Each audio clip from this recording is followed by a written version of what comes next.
have all been there, stuck with a toxic boss, manipulative partner, or that one relative who drains every ounce of peace from your life. And somewhere on the internet, you probably stumbled upon a trick called grey rocking. It promises to help you deal with toxic people without losing your mind by acting boring, unemotional, and giving them nothing to feed on. Sounds smart, right? But here's the twist. Psychologists say it's not a solution. In fact, if you rely on it too much, it could do more harm than good. Hello viewers, I'm Kavya Khandelwal and you're watching The Edge. Today we are breaking down why grey rocking is just a survival hack, not a cure, and what you should be doing instead.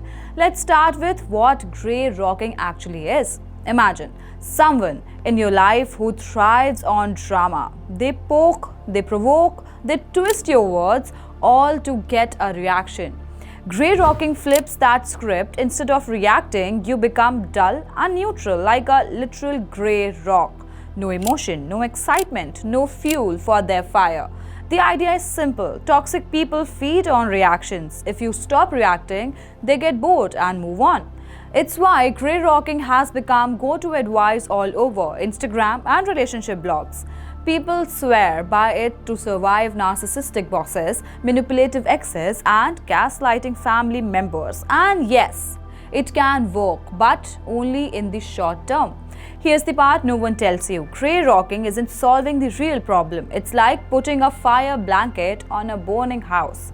Sure, you'll stop the flames from spreading, but the fire's still raging underneath. Priya Parulekar, a psychologist and relationship expert, explains it perfectly. Grey rocking is a survival tool, not a cure.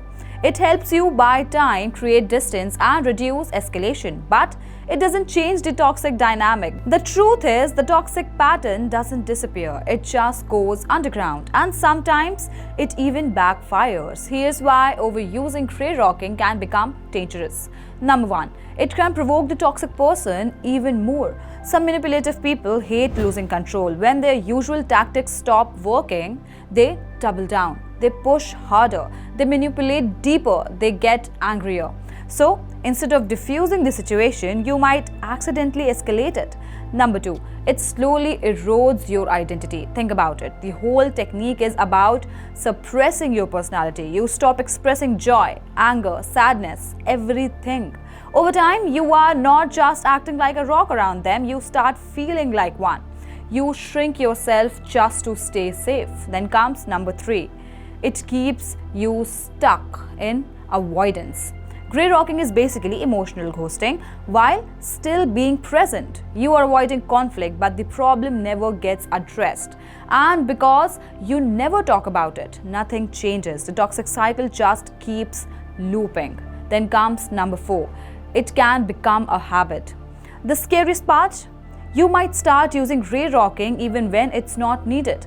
You might begin numbing yourself in other relationships, even healthy ones, because your brain learns that not reacting equals safe. And that's how emotional walls build up. Here's the bitter truth. Grey rocking isn't emotional strength, it's emotional shutdown. And while it might save you today, it can cost you your peace, your authenticity, and even your relationship tomorrow.